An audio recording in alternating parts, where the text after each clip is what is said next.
বনগাঁর এই শীতলা পুজোর প্রসাদ হিসেবে দেওয়া হয় পান্তা ভাত, ডালের বড়া।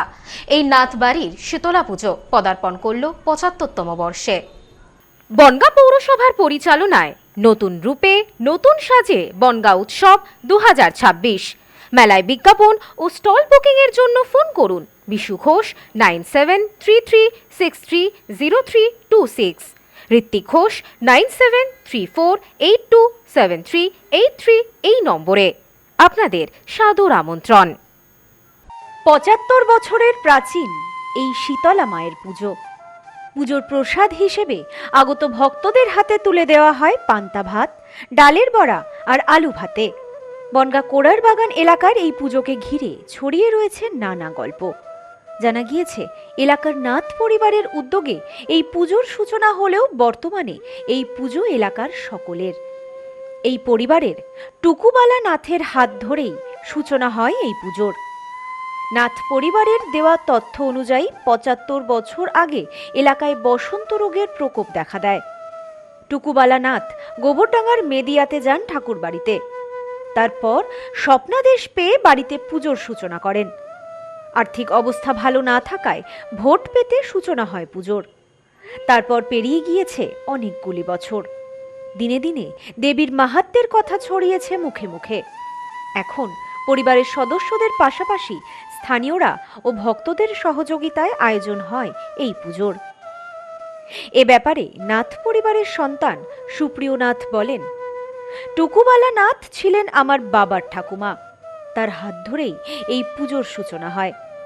পুজোর আয়োজন করতে ভক্তেরা যথেষ্ট সহযোগিতা করেন। এবছরও গোবরডাঙ্গার বাসিন্দা এক ভক্ত এই প্রতিমা দিয়েছেন। এই সূচনা হয়েছিল আজ থেকে প্রায় ৭৫ বছর আগে। আমার ঠাকুমার যিনি মা ঈশ্বর টুকুবালা নাথ, উনি এই পুজোর সূচনা করেছিলেন। সেই থেকে আমাদের এই পুজো হয়ে আসছে। কখনো এমন হয়েছে যে আমরা হয়তো মূর্তি আনতে পারিনি, তবুও পুজো কখনো বন্ধ হয়নি। আর এই পুজো আমাদের একার নয়, এই পুজো এলাকাবাসী সকলে মিলেই আমাদের পুজো অংশগ্রহণ করে। এটা স্বপ্নাদেশে পেয়েছিলেন আমাদের যিনি ঠাকুমার মা ঈশ্বর টুকুবালা নাথ। উনি স্বপ্নাদেশ পেয়েছিলেন যে আমি তোর বাড়িতে পুজো নেব এবং তোরা অরন্ধন রাখবি, এবং সেই অরন্ধনটা আজ পাড়া প্রতিবেশী সকলেই রাখে। সেইভাবেই চিরাচরিতভাবে হয়ে আসে। এখানে ডালের বড়া দেওয়া হয়, আলু ভাতে দেওয়া হয়, এছাড়াও পান্তা ভাত। আর দূর দূরান্ত থেকে ভক্তরা আসেন। এবারও আমাদের প্রতিমা যিনি দিয়েছেন গোবরডাঙ্গা নিবাসী। পরিবারের কুলপুরোহিত নারায়ণ আচার্য বলেন, আমার বাবা এই বাড়ির পুরোহিত ছিলেন।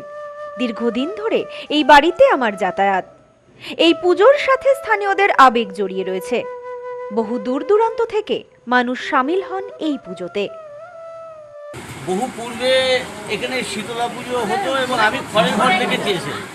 তো এই পুজোটা কিন্তু শুধু এদের বাড়ির পুজো নয়, এই পুজোটা সারা বনগাঁর পুজো। মানে বনগাঁর উপরে এত বড় মা শীতলার পুজো বা এত বড় একটা আয়োজন এ দেখা যায় না, এবং প্রত্যেকেই সক্রিয় সহযোগিতা এর মাধ্যমে হয়। কিন্তু এই শীতলা পুজোটা কি সেটাকে জানতে হবে। মা শীতলা হচ্ছেন রোগ, বসন্ত রোগের যে কারণটা আছে, সেই বসন্ত রোগের স্বয়ং মা। তার আশীর্বাদে ভালো হয়ে যায়, আবার তার যদি প্রভাব পড়ে সেই প্রভাবে কিন্তু রোগগ্রস্ত হয়। আমি পূর্বে দেখেছি যে একদম প্রচণ্ডভাবে সারা দেহে বসন্ত গুটিকা হয়েছে, এবং মায়ের এখান থেকে যে ঘটের জল আছে সেই জল দিয়ে এবং ধূলিকণা, যেটাকে রস বলা হয়, সেই ধূলিকণা এবং জল খাইয়ে দেওয়া হয় রুগীকে, এবং রুগী কিন্তু আস্তে আস্তে ভালো হয়ে যায়। Bureau report, news no man's land, Bongaon. New মায়ের আশীর্বাদ guest house and community hall সম্পূর্ণ শীততাপ নিয়ন্ত্রিত। পাবেন অত্যাধুনিক এবং আন্তরিক পরিষেবা, যেখানে রয়েছে একসাথে 250 জনের অনুষ্ঠানের জায়গা, প্রশস্ত এরিয়া, 3টি রাস্তা সহ পার্কিং এর সুব্যবস্থা, অতিথিদের থাকবার জন্য পৃথক ঘরের ব্যবস্থা। বিয়ে সহ যে কোনো অনুষ্ঠানের বুকিং শুরু হয়ে গেছে। এখন বুকিং এর উপর রয়েছে 5% ডিসকাউন্ট। নিউ মায়ের আশীর্বাদ guest house and community hall, বাটামোড়, town মার্কেটের পিছনে। ফোন 9932389693 এবং 9153032873। আপনার আভিজাত্য নিউ মায়ের আশীর্বাদ guest house and community hall.